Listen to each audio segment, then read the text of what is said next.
A Course in What? with Cynthia Morgan. Hey, course friends. Welcome to A Course in What? I'm Cynthia Morgan, and this is a podcast in which I read and discuss the text of A Course in Miracles. And this is podcast episode number 20.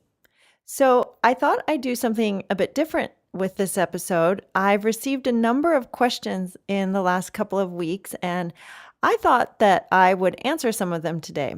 And I think this might be nice because it makes more of a community feeling when you hear others' questions. And I'm hoping the answers as well will help you along your journey.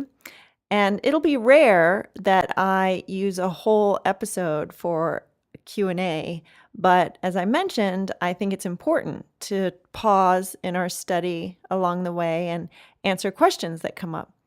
So I'll continue next week with the reading of the text. So first, I want to thank you for listening and for those who have reviewed the podcast on various sites. We've reached 6,000 downloads, which has far exceeded my expectations. So thank you to you. And to those who have written me and introduced yourself, I always love meeting listeners and fellow course students. And to those who have written in these questions, thank you. So let's get started. I'm going to answer 4 questions today. The first question is actually about the podcast. I'm just going to read a little bit of the email. She says, I'm just wondering at this point, as I head into chapter 2, if there are actually any others that may have been recorded at the end of the chapter, as that's all I can find available on iTunes or when I visit your website and choose podcasts. Okay, so it sounds like you're all caught up. It's hard to notice on the dates, but the podcast comes out every Tuesday with a new episode. And at this point, we're now on episode number 20, as I just mentioned. And we go pretty slow around here. I think we've been doing this since April or so, but it has come out every week. So if you've listened to episode 19 already, you're all caught up. And if you have a smartphone, you can download the podcast app and subscribe to A Course in What there. And you can also listen on iTunes and at my website. And we've also put them up on YouTube. And Stitcher as well is an app that a lot of people use to listen to the podcast. Also, a number of people have written me thanking me for the podcast and saying things like, please don't quit. And I hope you keep going and don't give up on this podcast. And I want to assure you and everyone that I will finish the entire text. You have my word on that. You can count on me to keep going here. I feel very committed to this, not just to the listeners, but to A Course in Miracles and to Jesus and to myself. I see this as not only am I sharing the knowledge that I have on A Course in Miracles, but I'm also studying it. And I'm learning every time I sit down and do this podcast too. So it's for all of us. And I'm completely committed to that. You may recall in the introduction of A Course in Miracles that Helen said she felt A Course in Miracles was an assignment that she had somehow, somewhere agreed to complete. And she said it represented a truly collaborative venture between Bill and herself. And I feel that way about this podcast. It feels like an assignment to me that I am to complete. And it's truly a collaborative venture between my husband, Brad, and myself. So don't worry. I feel completely committed to this. And if you check back in 3 years, I'll probably still be podcasting the text. Okay, so the second question is, I started about a month ago, and I'm assuming that this listener is talking about studying and doing the lessons of A Course in Miracles. And she says, and I'm curious how the text corresponds to the exercises. I haven't found anything that explains that part. And this is a really interesting question to me because it's a question that I've never heard.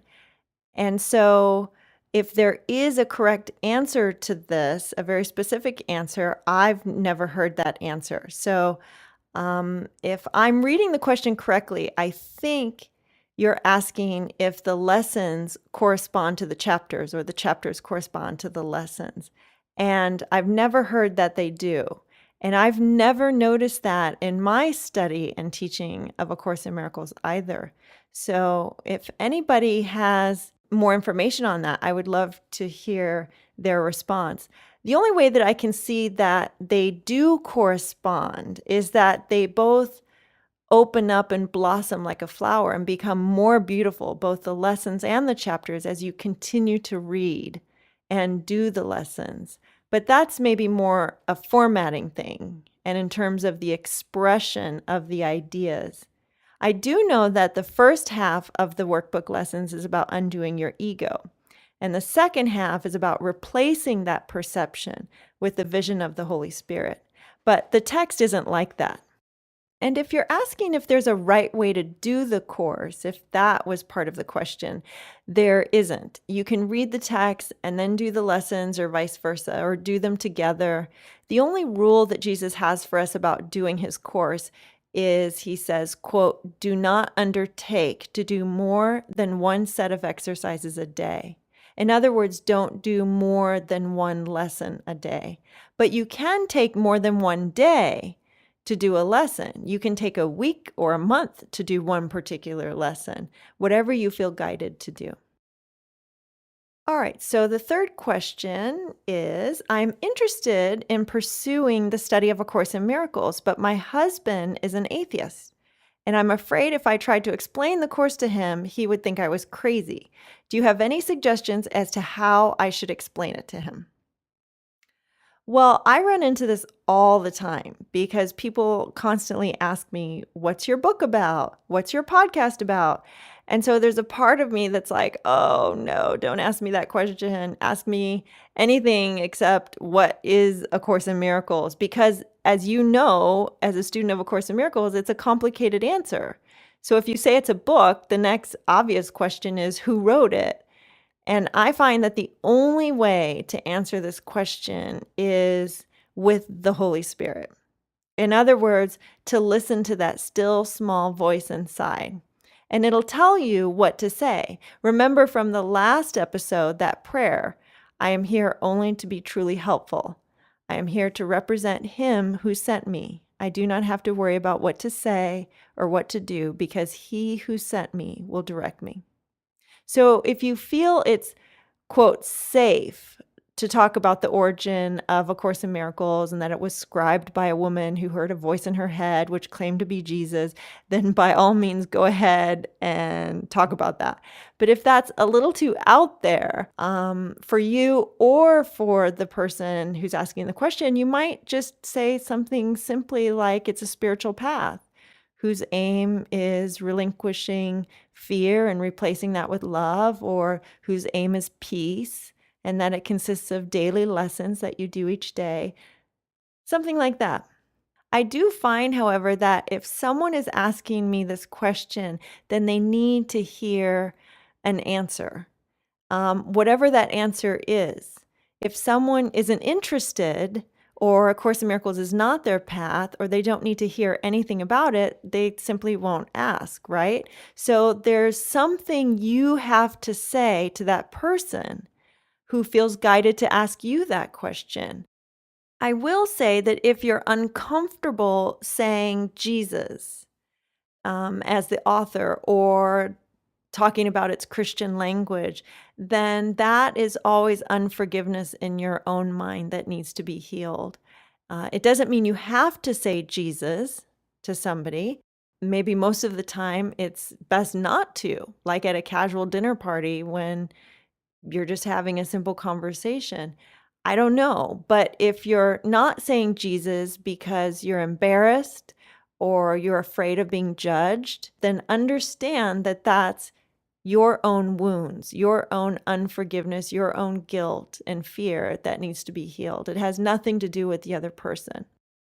So the short answer is that it really just varies with each encounter and each relationship. As long as you are not coming from your own ego by thinking that A Course in Miracles is special or that it's the only path or the right path, then I think you're doing just fine. And your answer will be what that person needs to hear in those moments and what you need to say in those moments as well. Okay. And the last question, question 4, is do you know of any hypnotherapists who are also students and or teachers of A Course in Miracles? So this person was looking for a therapist in her area that also obviously was connected to A Course in Miracles. And unfortunately, I don't know any hypnotherapists who are also teachers of A Course in Miracles. Maybe that will change with this podcast. I'm sure they're out there, but I just personally don't know any of them. And I think it's much more important that you find a competent hypnotherapist and then find a competent teacher of A Course in Miracles. In other words, one that resonates with you. So those will most likely be two different people because let's face it, there aren't a lot of students of the course in the world. So your pickings are slim if you want both a student of the course or a teacher and a hypnotherapist. And I think it's best to find someone that you have a rapport with, someone that you can place your confidence in to help you to heal, and someone who's been properly trained and certified in hypnotherapy, and to simply let go of the need for them to be connected to A Course in Miracles. And you can always filter what they say through your course understanding.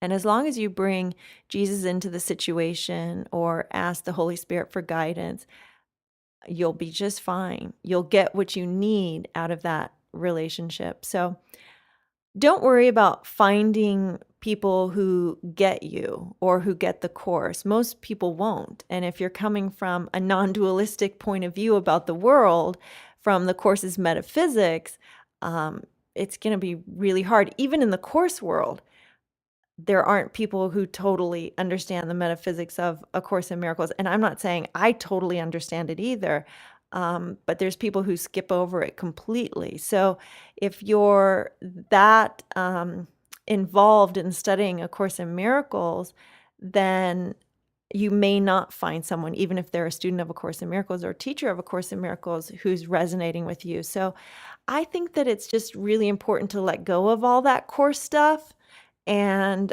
just find someone you think is a really good hypnotherapist or the best you can find. It's like finding a good mechanic or a good babysitter. They don't have to be course students. They just have to be really good at their job. Okay, so I hope that's helped you in some way today. And you can always ask me a question. You can send it in. If you are on Facebook, I'm at facebook.com/Cynthia Morgan Hypnotherapy. I'm also on Twitter at Cynthia S. Morgan. And you can go to my website. If you just Google my name, Cynthia Morgan, you'll see my website. It's cynthiamorgan.us, and there's a podcast link with a contact form there. Or you can just email me at acourseinwhat@gmail.com. And I will do my very best to answer your question. And if I don't have the answer, then I will read the question and put it out to all of you guys and see what you think. So all right, so I hope you'll stay in touch. And if you would like to say the summary of A Course in Miracles with me, that would be great. Nothing real can be threatened. Nothing unreal exists. Herein lies the peace of God.